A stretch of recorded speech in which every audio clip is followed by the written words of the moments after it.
apakah benar bahwa tegangannya akan naik? Karena sesuai dengan teori yang adik-adik pelajari, kalau kumparan sekunder lebih banyak dari kumparan primer, maka tegangan yang keluar dari kumparan sekunder akan lebih besar dari kumparan primer. Lalu kita ukur tegangannya ada, tegangan keluar ada enggak? Nah, ternyata tegangan keluarnya enggak ada. Nih. Padahal trafonya trafo step up ini, harusnya tegangan lebih besar di sini. Tapi ternyata tegangannya tidak ada. Tidak ada keluar tegangan di sini. Nah, pertanyaannya, kenapa transformator atau trafo itu tidak bisa menggunakan seperti arus DC? Ya? Jadi inti besi ini dia menyebabkan transfer perubahan garis-garis kayu magnet dari primer ke sekunder.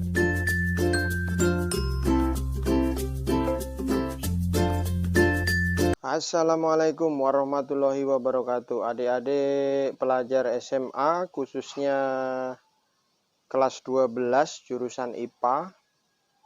Kali ini saya akan melakukan praktikum tentang penerapan induksi elektromagnetik. Dalam hal ini adalah trafo atau transformator. Ya. Alat-alat yang kita butuhkan, yang pertama adalah power supply yang ada output AC-nya atau arus bolak-balik ya ini. Yang ini AC, yang ini DC ya. Kemudian kabel penghubung sebanyak 4 buah. Kemudian kumparan 500 lilitan, yang ini 1 buah. Kemudian kumparan 1000 lilitan 1 buah. Kemudian inti besi O ya. Ini U ditambah I jadinya O nanti ya. Ini O jadinya. Jadi inti besi. Ini penguncinya ya. Kemudian papan rangkaian, dan yang tidak kalah penting yaitu voltmeter ya. Ini multitester ya namanya. Multi itu fungsinya banyak, tester itu alat ukur. Jadi alat ukur yang fungsinya banyak. Jadi di sini ada bisa mengukur tegangan AC, yang sebelah kiri bisa mengukur tegangan DC. Kemudian yang di sebelah kanan itu bisa mengukur hambatan ya. Sebelah kiri yang bawah ini mengukur kuat arus. Seperti itu. Ini alat ukurnya agak lebih kompleks ya, tapi kalau di sekolah mungkin adik-adik bisa mencari alat ukur yang simple ya. Alat ukur yang mungkin hanya satu skala dan hanya satu fungsi. Sehingga lebih mudah dipahami. Karena tidak ada alat ukur yang simple, jadi saya menggunakan multitester. Tapi sama aja sih, sama aja cara penggunaan dan cara pembacaannya. Oke, kita langsung saja mulai ya. Yang pertama kita lakukan adalah silakan adik-adik masukkan kumparan ini ya. Terserah yang mana duluan. Masukkan seperti ini. Kemudian berikutnya yang ini ya. Masukkan ke inti besi. Kemudian kita tutup. Lalu kita baut dia ya. Supaya terjadi inti besi berbentuk O. Seperti ini ya. Kemudian kita pasang di sini. Kita pasang di sini. Seperti itu. Selanjutnya kotak ini dengan kotak ini akan kita hubungkan ya. Ini supaya nanti kita ukurnya di bagian sini ya. Jadi tidak di tempat sempit-sempit sini. Kita ukur di bagian yang lebih luas. Seperti ini. Yang ini juga kita sambung ke sebelah sini. Ini kita sambung ke sini seperti itu. Kemudian kita masukkan inputan AC. Ini kita colok ke sini ya adik-adik. Perhatikan. Ini kita colok ke sini. Nah, jadi inputannya sudah masuk ya AC. Ini kita gunakan tegangan 12 volt ya, 12 volt. Kemudian kumparan, kalau trafo itu kan ada kumparan primer, ada kumparan sekunder ya. Sekarang trafonya mau dijadikan trafo apa terserah adik-adik. Kalau kumparan primernya lebih banyak dari kumparan sekunder, sesuai dengan ciri-ciri trafo, maka trafonya adalah trafo step down ya. Kumparan primer lebih banyak dari kumparan sekunder, maka tegangan yang dikeluarkan oleh kumparan sekunder ini lebih kecil dari kumparan primer. Atau sebaliknya, kalau misalnya adik-adik mau jadikan trafo step up, maka kita balik seperti ini. Kita balik. Nah, di kumparan primer lebih sedikit dari kumparan sekunder, sehingga jenis trafonya namanya nanti trafo step up atau menaikkan tegangan dari kumparan sedikit ke kumparan besar. Apakah benar seperti itu? Kita akan uji coba. Jadi kalau kumparan primernya sedikit, kumparan sekundernya lebih banyak, kita akan ukur tegangan primernya berapa, tegangan sekundernya berapa. Sesuai teori mengatakan bahwa kalau kumparan primer lebih sedikit dari kumparan sekunder, maka tegangan yang keluar di kumparan sekunder akan lebih besar dari kumparan primer. Seperti itu ya. Oke. Kemudian kabel yang 2 tadi kita tidak pakai karena di alat ukurnya sudah ada kabelnya nih ya. Di kabelnya kita hanya butuh 2. Kemudian kita letakkan selektornya ini. Di sini ada tulisan ACV ya, atau lambangnya lambang sinusoida ini. Ini tegangan AC. Kemampuan alat ukur 10 sampai 750 volt. Karena tegangan dari sana 12 volt, maka kita jangan gunakan 10 volt. Nah, nanti dia jarumnya akan habis ke sana ya, kandas. Kita gunakan skala yang 50 volt. Seperti ini. Lalu kita akan nyalakan ya. Kita akan nyalakan power supply-nya menggunakan tegangan output AC 12 volt. Kita nyalakan. Nah, sudah nyala. Selanjutnya kita akan ukur tegangan yang masuk ini berapa gitu ya. Tegangan yang masuk berapa. Caranya kita tusuk. Ini dibolak-balik nggak apa-apa adik-adik ya, karena tegangannya adalah tegangan AC, tegangan bolak-balik atau arus bolak-balik. Kita ukur di sini. Nah, di sini sudah bergerak ya. Sudah bergerak. Perhatikan kita menggunakan yang ini ya, Adik-adik, yang 50 ya. Yang 50. Jadi 50, 40, 30, 20, 10. Nah, di tengah-tengah antara 10 dengan 20 ini adalah 15. Antara 10 ke 15 ini ada 5 garis. Sehingga 10 ditambah 1, 2, 3. 3 garis. 10 tambah 3 garis jadi 13 volt ya. Jadi jelas ya adik-adik ya. Jadi tegangan input itu 13 volt. Sekarang kita akan ukur tegangan yang keluar sini berapa volt. Apakah benar bahwa tegangannya akan naik? Karena sesuai dengan teori yang adik-adik pelajari, kalau kumparan sekunder lebih banyak dari kumparan primer, maka tegangan yang keluar dari kumparan sekunder akan lebih besar dari kumparan primer. Di tegangan masuk sekarang di kumparan primer 13 volt. Sekarang kita ukur tegangan di kumparan sekundernya berapa. Ini ya, diukur sini. Nah, adik-adik ya. Jadi tegangannya sekarang menjadi 23 ya. Tegangannya menjadi 23 volt AC. Jelas ya adik-adik ya. Oke. Selanjutnya kita akan balik ya. Kita matikan dulu. Lalu kita balik kumparannya. Yang banyak kita jadikan primer. Yang sedikit kita jadikan sekunder. Coba adik-adik tebak kira-kira jenis trafonya apa sekarang? Ya, betul. Jenis trafonya adalah trafo step down atau menurunkan tegangan ya. Nah, kita akan ukur tegangan inputnya berapa. Tegangan inputnya ya. Tegangan inputnya tetap 13 ya. Tegangan input tetap 13. Nah, sekarang tegangan outputnya berapa? Kita ukur di sini. Nah, sekarang kecil tegangan outputnya. Berapa tuh? Adik, baca ya. Sekarang menjadi 7 volt. Tegangan input 13 volt. Tegangan output menjadi 7 volt. Kenapa demikian? Karena kumparan sekunder lebih sedikit dari kumparan primer.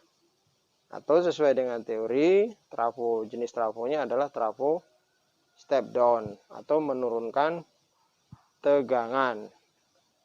Jelas ya adik-adik?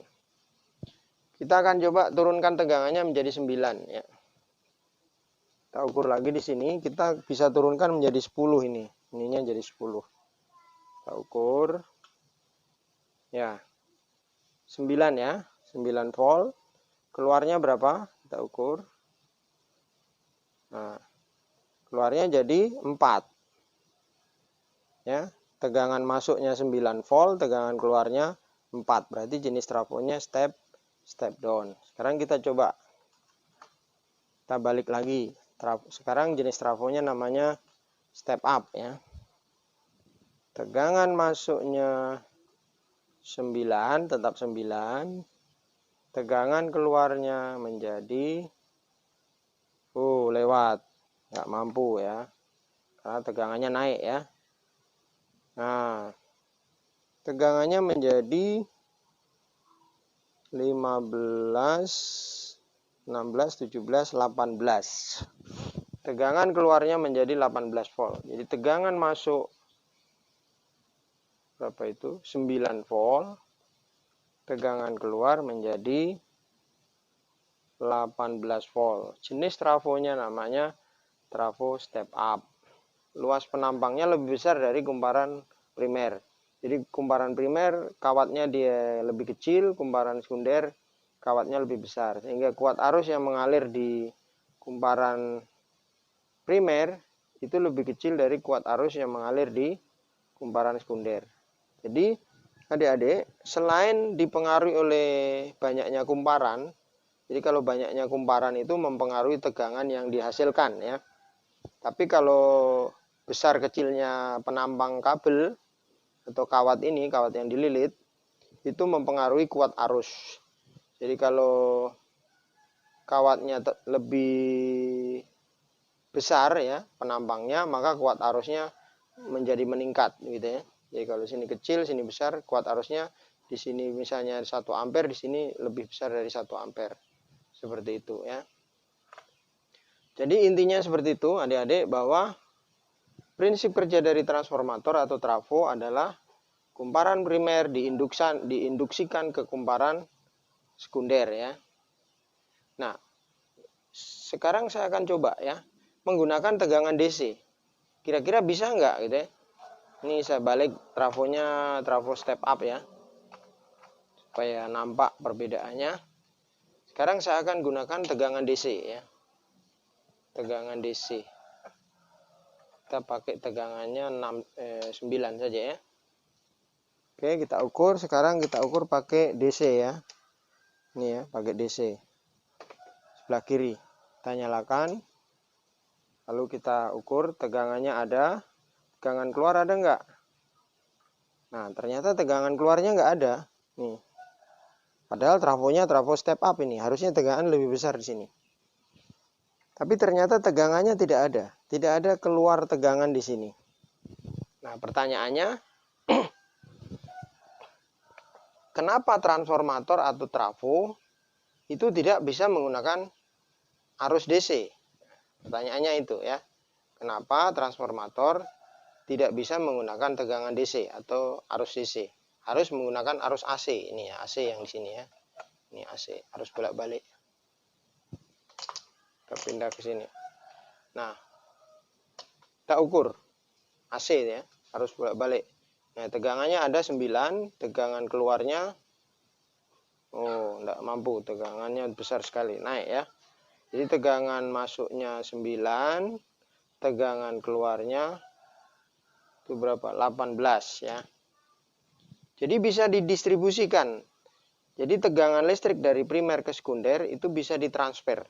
Walaupun antara primer dan sekunder ini tidak ada hubungan apa-apa. Tidak ada hubungan kabel ya. Kabelnya ini dengan ini terpisah, tidak terhubung. Kenapa dia bisa ke sini? Karena terjadi namanya induksi ya. Jadi induksi dari kumparan primer diinduksikan ke kumparan sekunder ya. Nah, kalau arusnya adalah arus DC, maka fluk magnet atau perubahan garis-garis gaya magnet itu tidak terjadi di kumparan ini ya. Kan begini ya adik-adik, kalau ada kumparan, ada magnet kita gerakkan di dalam kumparan, maka ujung-ujung kumparan itu akan timbul listrik kan begitu. Berarti ada perubahan garis-garis gaya magnet yang disebabkan oleh pergerakan magnet tadi ya. Sehingga garis-garis gaya magnetnya dipotong oleh kumparan ini, menyebabkan delta flux atau perubahan garis-garis gaya magnet. Tetapi kalau arus DC yang ini, kutubnya kan konstan, yang positif tetap positif, yang negatif tetap negatif. Sehingga kutubnya tidak mengalami perubahan, atau dengan kata lain begitu ya, tidak ada perubahan kutub. Kalau arus bolak-balik, itu kutubnya berubah-ubah, jadi setengah periode pertama dia positif, setengah periode kedua dia negatif, dan terus berulang-ulang seperti itu. Makanya disebut arus bolak-balik ya. Jadi kadang positif, kadang negatif, positif, negatif. Jadi tidak konstan kutubnya itu ya. Kutubnya berubah-ubah. Positif, negatif, positif, negatif. Nah, perubahan kutub yang tidak teratur itulah menyebabkan perubahan garis-garis gaya magnet di dalam kumparan ini, sehingga menyebabkan perubahan garis-garis gaya magnet di primer itu juga terjadi di sekunder karena diteruskan oleh inti besi ini ya, inti besi. Nah, sekarang saya akan uji coba.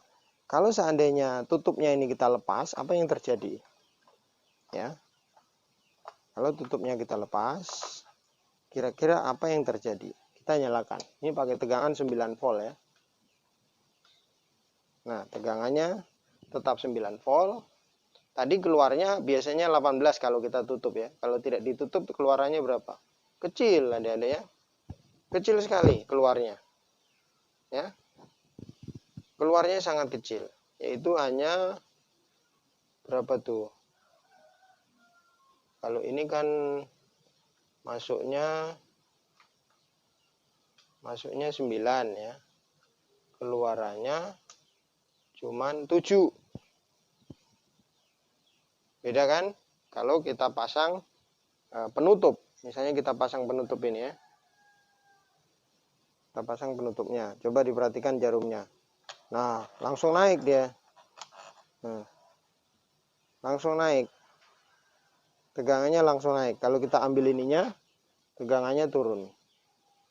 Seperti itu ya. Jadi inti besi ini dia menyebabkan transfer perubahan garis-garis gaya magnet dari primer ke sekunder. Seperti itu ya. Jadi kalau ada pertanyaan kenapa arus searah tidak bisa digunakan untuk transformator? Karena jawabannya adalah karena di arus searah perubahan garis-garis gaya magnetnya itu tidak ada.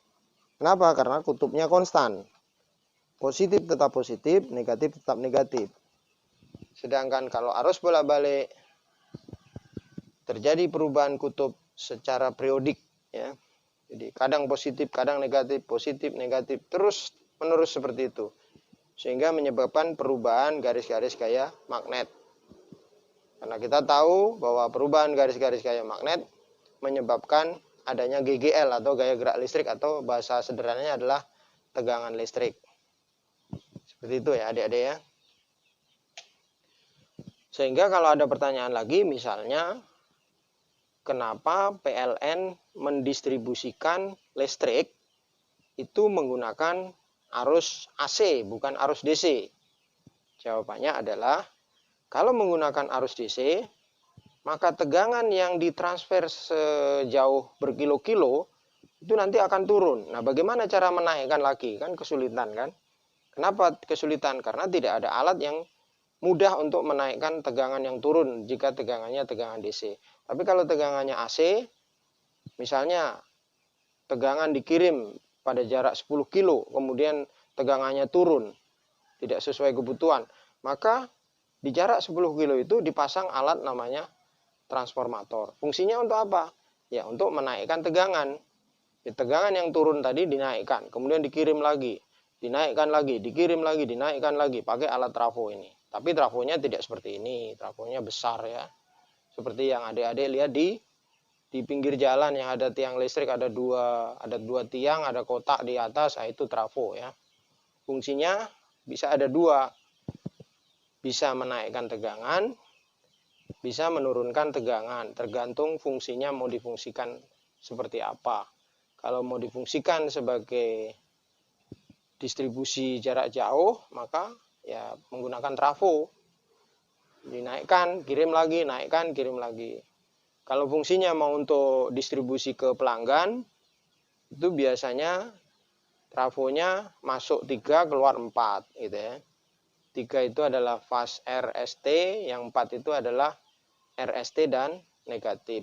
Nanti tinggal dipakai yang mana, misalnya R dengan negatif atau dengan 0, S dengan 0, T dengan 0, sehingga ada 3 jalur begitu ya. Seperti itu. Baik, demikian adik-adik praktikum kali ini. Semoga penjelasan saya dan praktikum kali ini bisa memberi jawaban terhadap masalah-masalah yang adik-adik alami pada saat diajar teori oleh gurunya di sekolah mengenai penerapan induksi elektromagnetik, lebih khusus pada transformator. Karena penerapan induksi elektromagnetik itu tidak hanya pada trafo, tapi juga bisa pada generator dan lain sebagainya ya.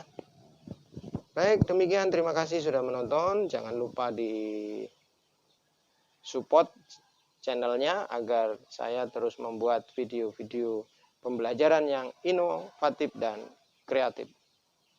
Sekali lagi saya akhiri, wassalamualaikum warahmatullahi wabarakatuh.